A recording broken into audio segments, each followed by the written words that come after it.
చేరుకోవడానికి పెద్దలు చెప్పిన మార్గంలో ప్రయత్నపూర్వకంగా నడవలేదు. ఇప్పుడు శరీరం మనుష్య శరీరం ఏమిటి దాని వలన వస్తుంది? శంకర భగవత్పాదులు పరమ గాంభీర్యంతో ఒక శ్లోకం చేశారు శివానందలహరిలో. అందులో ఆయన అంటారు, నరత్వం దేవత్వం నగవన మృగత్వం మశకత పశుత్వం కీటత్వం భవతు విహగత్వాది జననం సదాత్వత్ పాదాబ్జ స్మరణ పరమానందలహరీ విహారాసక్తం చేద్రు దయవిహకింతేన వపుషా. ఎంత గొప్ప శ్లోకము! శంకరులు ఏం చేసినా అలాగే ఉంటుంది. అమృతభాండం. కింతేన వపుషా అని అడిగారు. అది నిజానికి శంకరులు పరమశివుణ్ణి అడుగుతున్నది కాదు, మనకి చెప్పకుండా బోధ చేయడం. కొన్ని విషయాలు ఎలా ఉంటాయంటే, మీరు పరమ పవిత్రమైన మనస్సుతోటే ఒక మంచి మాట చెప్పారనుకోండి, కొంతమందికి అది ఇచ్చగించకపోవచ్చు. ఆయన అలా చెప్పడం ఏమిటి అని కోపం రావచ్చు. శంకర భగవత్పాదుల యొక్క ప్రజ్ఞా విశేషం ఏమిటంటే, నేను ఒకవేళ ఇలా చెప్తే నువ్వు చెప్పొచ్చేవాడివా అనేవాడు ఎవరైనా ఉండొచ్చు అని అది భగవంతుణ్ణి అడిగినట్టుగా అడుగుతారు. కానీ అది నేర్పుతున్నది మనకే, వారు జగద్గురువులు. కింతేన వపుష, శరీరంతో పని ఉంది ఈశ్వర అని అడిగారు. పరమేశ్వరుణ్ణి ప్రార్థన చేస్తున్నట్టుగా ఇచ్చారు ఈ శ్లోకం. అందులో ఆయన ఒక ప్రతిపాదన చేశారు. నరత్వం దేవత్వం నగవన మృగత్వం మశకత పశుత్వం కీటత్వం భవతు విహగత్వాది జననం. మొట్టమొదట దేంతో మొదలెట్టారంటే నరత్వం, మనుష్య శరీరంతోనే మొదలెట్టారు. మనుష్య శరీరం ఇయ్యి, అభ్యంతరం లేదు. ఒకవేళ ఉత్తర జన్మలో నాకు మనుష్య శరీరం ఇవ్వవా, నాకేం బెంగలేదు శివ, నాకు మనుష్య శరీరమే ఇమ్మని నేను అడగను. దేవత్వం, నన్ను ఏదో ఒక దేవతా పదవిలో కూర్చోపెట్టు అని కూడా నేను అడగను. ఒకవేళ నువ్వు కూర్చోపెట్టావు అనుకో, నాకేం అభ్యంతరం లేదు. నరత్వం దేవత్వం నగవన మృగత్వం, నన్ను ఒక కొండని చెయ్యి, నాకు అభ్యంతరం లేదు. వన, నన్ను ఒక పెద్ద అరణ్యాన్ని చెయ్యి, నాకు అభ్యంతరం లేదు. నన్ను ఒక మృగాన్ని చెయ్యి, నాకు అభ్యంతరం లేదు. మశకత, ఆఖరికి నన్ను దోవం చెయ్యి, నాకేం అభ్యంతరం లేదు. పశుత్వం, నన్ను ఒక పశువుని చెయ్యి, పాశముల చేత కట్టబడిన దానిని చెయ్యి, నాకు అభ్యంతరం లేదు. కీటత్వం, నన్ను పురుగుని చెయ్యి, నాకు అభ్యంతరం లేదు. ఎందుకు అభ్యంతరం లేదంటే ఇవన్నీ శరీరాలు కదా శంకర, ఇదో శరీరం, అవన్నీ శరీరాలు. ఏ శరీరం అయితే ఉంది, కానీ ఒక్కటి మాత్రం ఇయ్యు సుమా. ఏది కావాలి? సదాత్వత్ పాదాబ్జ స్మరణ పరమానందలహరీ విహారాసక్తం చేద్రు. నా మనసు మాత్రం నేను ఏ శరీరంలో ఉన్నా పర్వాలేదు, నీ పాదార విందముల యందు మాత్రం ఎప్పుడూ భక్తితో ఉండాలి. ఎటువంటి భక్తి? ఏదో ఉదయం పూజామందిరంలోకి వెళ్ళినప్పుడు మాత్రమే అరగంట సేపు ఉండే భక్తి కాదు. సదాత్వత్పాదాబ్జస్మరణ పరమానందలహరి, ఎప్పుడూ నాకు నీ పాదార విందముల యందు భక్తి ఉండాలి. అది లహరి, ప్రవాహమై ఉండాలి. అందులో నేను ఆనందంతో తేలిపోవాలి. అలా నువ్వు ఇవ్వగలిగినప్పుడు నేను మనుష్య శరీరమే కావాలని నేను అడగను శంకర. అదేమిటి? అది శంకరాచార్యుల వారే చెప్పిన దానికి మళ్ళీ విరోధం కదా. ఎందుకని అంటే, అసలు ఈ నరజన్మ దొరకడం చాలా కష్టమని కదా శంకరాచార్యులు వారు అన్నారు వివేక చూడామణిలో. మనుష్యత్వం ముముక్షత్వం మహాపురుష సమాశ్రయ అని. మరి అటువంటిది నువ్వు ఇవ్వకపోయినా పర్వాలేదంటారేంటి అంటే, మీరు ఒకటి బాగా గమనించాలి, అది సాశ్రద్ధ. నేను మీకు ఒక అమూల్యమైన వస్తువు ఇచ్చాను అనుకోండి, అసలు అది ఒక అమూల్యమైన వస్తువు అన్న ఎరుక మీకు లేదనుకోండి, ఇచ్చిన నేను చిన్నపుచ్చుకుంటాను, పుచ్చుకుని మీకు దాని వలన ఉపయోగము ఉండదు. నేను మీకోసం భగవద్గీత గ్రంథాన్ని తీసుకొచ్చాననుకోండి, నేను మీ ఇంటికి వచ్చినప్పుడు నాకు తాగండి అని కాస్త మజ్జిగ ఇచ్చారు. నేను మజ్జిగ తాగి ఎంగిలి గ్లాస్ అక్కడ పెట్టాను, మీరు మజ్జిగ తాగి ఎంగిలి గ్లాస్ అక్కడ పెట్టారు. నేను లేచి వెళ్ళిపోతూ చేయి కడుక్కుని మీకు భగవద్గీత గ్రంథం ఇచ్చాను. మీరు వెంటనే 2 ఎంగిలి మజ్జిగ గ్లాసులు ఉన్న బల్ల మీదే ఆ భగవద్గీత కూడా పెట్టారనుకోండి, నా మనసు చిన్నపుచ్చుకుంటుందా, చిన్నపుచ్చుకోదా? ఇప్పుడు నేను ఇచ్చినది భగవద్గీత. నేనే ఉద్దేశ్యంతో ఇచ్చానంటే, పోనీ నేను తీసేయండి, నేనంతటి గొప్పవాణ్ణి ఏం కాదు, ఒక మహాత్ముడు అనుకోండి. భగవద్గీత కించిదధీత గంగాజలలవ కణికాపీత సకృదపియేన మురారి సమర్చ క్రియతే తస్య యమేన నచర్చ అంటారు శంకరులు. భగవద్గీత ఒక్క శ్లోకం చాలు పట్టుకుంటే. అటువంటి భగవద్గీత ఉద్ధరణ కోసమని చెప్పి ఒక మహాత్ముడు పట్టుకొచ్చిస్తే దాన్ని ఎంగిలి మజ్జిగ గ్లాసు ఉన్న చోట పెడితే నేను అపాత్రదానం చేశాను, అయోగ్యుడికి ఇచ్చాను, కనీసం అది భగవద్గీత అన్న ఎరుక కూడా వాడికి లేదు. అటువంటి వాడికి ఇచ్చాను, వాణ్ణి ఆ భగవద్గీతే ఉద్ధరించాలి. నేను అలా ఇవ్వకుండా ఉండాల్సిందేమో, అతనికి ఆ విలువ తెలిసే వరకు అని ఆయన అనుకుంటాడా అనుకోడా? అసలు నరజన్మ యొక్క విలువ తెలియనప్పుడు నరజన్మ పొందితే వచ్చే ఉపయోగం ఏముంది? రాగద్వేషాల్లో పోవట్లా?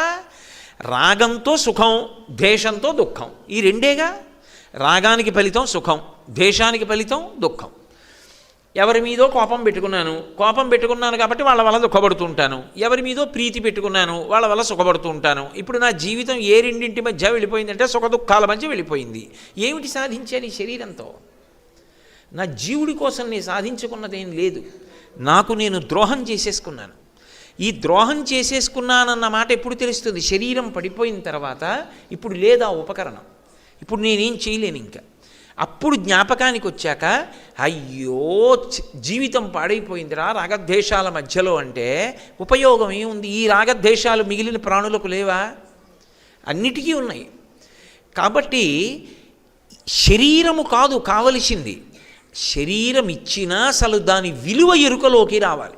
నేను పొందినది నరజన్మ ఇంత గొప్పది అన్నది అసలు ఎరుకలో లేదనుకోండి. నేను ఈ శరీరంతో ఇన్ని గొప్ప పనులు చెయ్యగలనో మనసు చేత గ్రహించలేదు.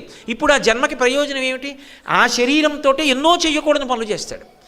ఎన్ని చెయ్యకూడదో అన్నీ ఆ శరీరంతో చేశాడు. ఇంకా ఒక కుక్క మహా అయితే 10 మందిని కరుస్తుంది. దారి తప్పిపోయినటువంటి మనుష్యుడు ఎన్ని కోట్ల మందినైనా బాధ పెట్టగలడు. ఇప్పుడు ఆ శరీరం ఎందుకు పనికొచ్చింది? దానివలన ఉపయోగం ఏమిటి? పోనీ ఒక జంతు శరీరంలో ఉండి అది పొందలేకపోయింది అని చెప్పడానికి దాని మనసు భగవంతుని యందు నిలబడింది అనుకోండి, ఏదో సంస్కార బలం చేత. ఇప్పుడు అది పొందలేకపోయింది ఏమిటి?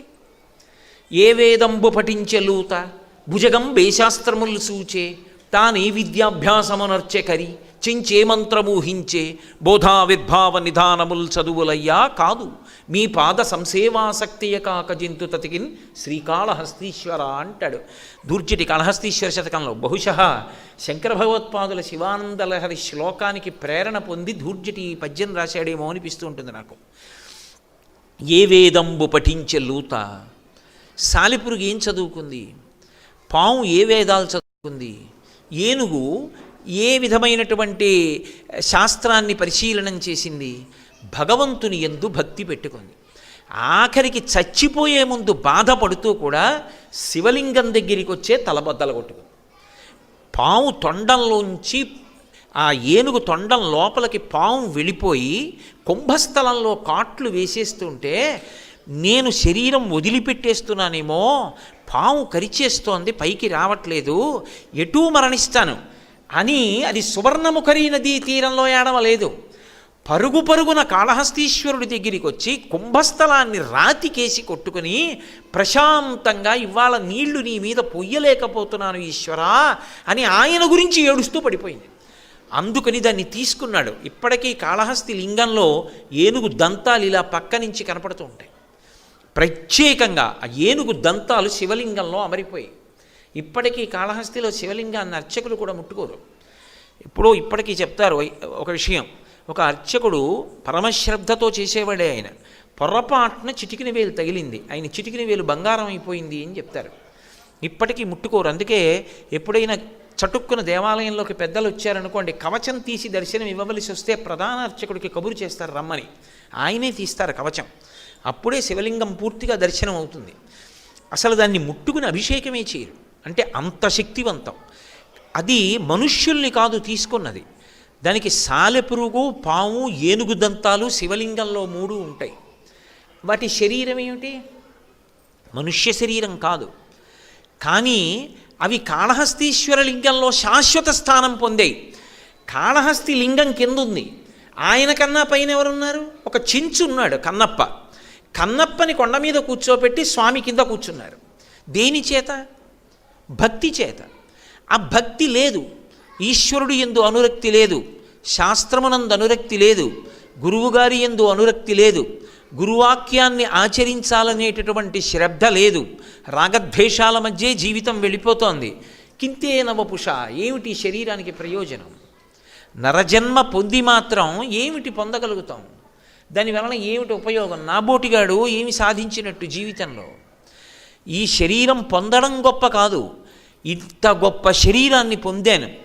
ఈ చేత్తో కమలాక్షునర్చించు కరములు కరములు, శ్రీనాథు వర్ణించు జిహ్మ జిహ్వ, సురరక్షకుని చూచు చుట్కులు చుట్కులు, శేషసాయికి మృక్కు శిరము శిరము, విష్ణునాకర్ణించు వీనులు వీనులు, మధువైరిద విలిన మనము మనము, భగవంతు వలగును పదములు పదములు, పురుషోత్తముని మీది బుద్ధి బుద్ధి, దేవదేవుని చింతించు దినము దినము, చక్రహస్తుని ప్రకటించు చదువు చదువు, కుంభినీదవు చేరడి చెప్పాడు తండ్రి తండ్రి అని ప్రహ్లాదుడు చెప్పినట్టుగా ఆయన గురించి విన్న చెవులేవో అవి చెవులు, ఆయనకి సేవ చేయడానికి ఉపయోగించిన చేతులేవో అవి చేతులు, ఆయన స్తోత్రం చెయ్యడానికి ఉపయోగపడినదేదో అది నోరు. అది కానప్పుడు ఢమఢమధ్వనితోటి ఢక్కగాగా అంటాడు. అప్పుడు ఆ శరీరానికి ఉపయోగం ఏమిటి? మనుష్య శరీరం ఇచ్చినా గురువుని శాస్త్రాన్ని పట్టుకోలేకపోయాడు. దానివలన ఏమైందంటే జీవితం అంతా రెండిటి మధ్య వెళ్ళిపోయింది, సుఖదుఖాల మధ్య. సుఖదుఖాలకి హేతువులు రాగద్వేషాలు అయిపోయింది. నిత్యమా జీవితము నీటిపై బుగ్గ, ఎప్పుడూ ఆగిపోయింది ఊపిరి. ఇప్పుడు జీవుడు వెళ్ళి ఈశ్వరుడి ముందు నిలబడ్డాడు. ఆయన అంటాడు, నీకు నేను ఒక గొప్ప ఉపకరణాన్ని ఇచ్చాను. ఒక ఏరు వరదలో ప్రవహిస్తోందనుకోండి, వరదతో వెడుతున్నటువంటి ఏరు దాటడానికి నా దగ్గర డబ్బు ఉంటే ఉపకారం కాదు, పడవ కావాలి. ఒక పడవ ఉంటే ఏరు దాటేస్తాను.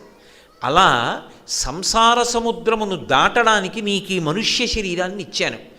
ఏం తెలుసుకున్నావు దీని విలువ? ఏం వాడుకున్నావు దీన్ని? నీకు దాని విలువ అక్కర్లేదుగా, దాన్ని నువ్వేం వాడుకోలేదుగా, తరించడానికి ప్రయత్నం ఎప్పుడూ చేయలేదుగా.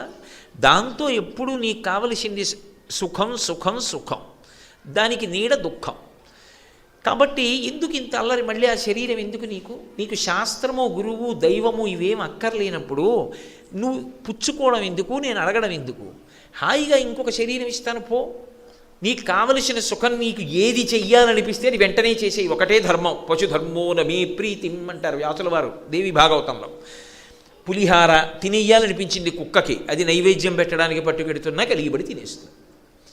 తన కడుపున పుట్టినటువంటి బిడ్డే అయినా సరే ఆ బిడ్డ కొంచెం పెద్దదైనప్పుడు దానికి భోగించాలనిపిస్తే భోగిస్తుంది. దోషం వస్తుందా అంటే ఒకటే ధర్మం, పశుధర్మం, దానికి ఏది చెయ్యాలనిపిస్తే అది చేస్తుంది. దానికి సుఖం అని ఏదనిపిస్తుందో అది చేసుకెళ్ళిపోతుంది. హాయి కదూ. శాస్త్రంతో నీకు సంబంధం లేదుగా, నీకు గురువుగారు అక్కర్లేదుగా, నీకు దైవం అక్కర్లేదుగా, అందులోకి వెళ్ళు. ఎన్నిసార్లు పెడతాడని అడిగారు. మార్కండేయ పురాణంలో చెప్తారు, కొన్ని కోట్ల జన్మలు పెడతాడు. ఊర్ధ్వముఖ చలనం చేసే ప్రయత్నం చెయ్యలేదు కాబట్టి, పైకెక్కే ప్రయత్నం చెయ్యలేదు కాబట్టి, పైకెక్కవలసిన అవసరం లేని వెన్నుపాము పెడతాడంటే ఇలా నిలబడదు. ఇక వెన్నుపాము భూమికి అడ్డంగా పుట్టి అడ్డంగానే పెరుగుతుంది, తిరియక్కులు అంటారు. ఒక్క మనిషికి భూమికి అడ్డంగా పుట్టి నిలువుగా పెరుగుతుంది వెన్నుపాము. ఎందుకని? ఊర్ధ్వముఖ చలనం చేసి పరమేశ్వరుణ్ణి చేరుకోవాలి. అందుకే మనకి సనాతన ధర్మంలో కొండ మీద ఉంటారు ఈశ్వరుడి యొక్క మూర్తులన్నీ. ఎందుకని అంటే మనం ఆ సోపానములను ఎక్కాలి, ఎక్కి ఈశ్వరుణ్ణి చేరాలి. జీవితంలో పైకెక్కడం, సాధన చెయ్యడం నేర్చుకో. అది రాకపోతే పాడైపోతావు. ఎవరు పాడైపోతారు? ఒక్కసారి ఊపిరి ఆగిందా, ఇక ఈ శరీరాన్ని ఎన్ని పేర్లతో పిలిచిన వాళ్లతో ఉన్న అనుబంధములు ఒక్క ఊపిరి చేత ఆగిపోతాయి. అంతే. ఊపిరి ఆగిపోయింది, నాన్నగారు పలకదు, మామయ్య గారు పలకదు, గురువుగారు పలకదు, అన్నయ్య పలకదు, తమ్ముడు పలకదు.